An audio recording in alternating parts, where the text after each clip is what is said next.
Cela fait 27 ans que le grand leader du Parti socialiste nous a quittés.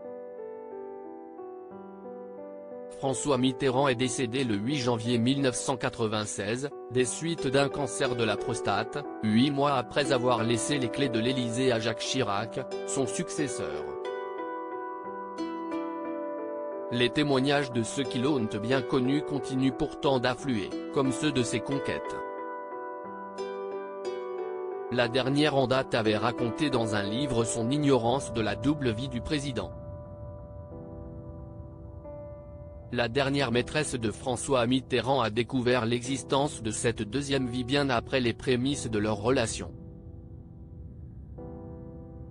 5 ans après leur premier baiser, en 1993, elle tombe en effet sur un article publié par Minute qui affirme « Pour voir clandestinement la femme de sa vie, il vit caché en plein Paris ».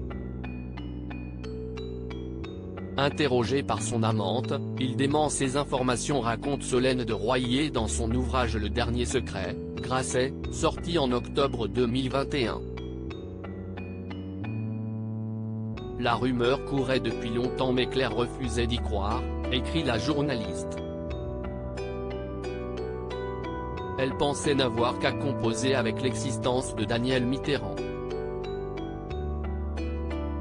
Le 10 novembre 1994, elle ne peut plus se voiler la face.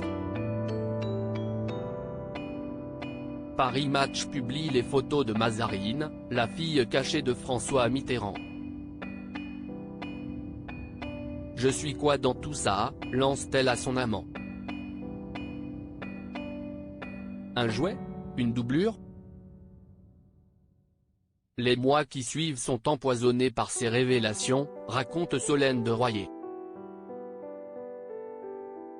Quand Claire évoque Anne ou Mazarine, hausse le ton, il plaide doucement, arrête. Elles sont gentilles. François Mitterrand, retour sur les femmes de sa vie. Elle ne souhaite surtout pas blesser Anne Pinjot. Claire n'a retenu que le meilleur, même si sa vie d'alors ne fut qu'attente. Et si le président fut parfois tyrannique et cruel?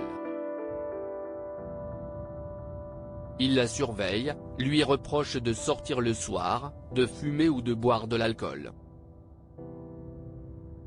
Tu mènes une vie de patachon, lui reproche-t-il. Il lui cachera longtemps son état de santé. Elle apprendra son opération du cancer de la prostate par un communiqué officiel. Le lien qui les unit est pourtant très fort. Il a été pour elle tour à tour un père, un Pygmalion, un psy, conclut Solène de Royer. Témoigner l'a soulagée d'un point. Avec ce livre, elle ne souhaite surtout pas blesser Anne Pinjot pour laquelle elle a un infini respect, avait confié la journaliste à Gala. Elle a aussi beaucoup de tendresse pour Mazarine qu'elle ne connaît pas personnellement, mais qui ressemble tant à l'homme qu'elle a aimé. Crédit photo, agence.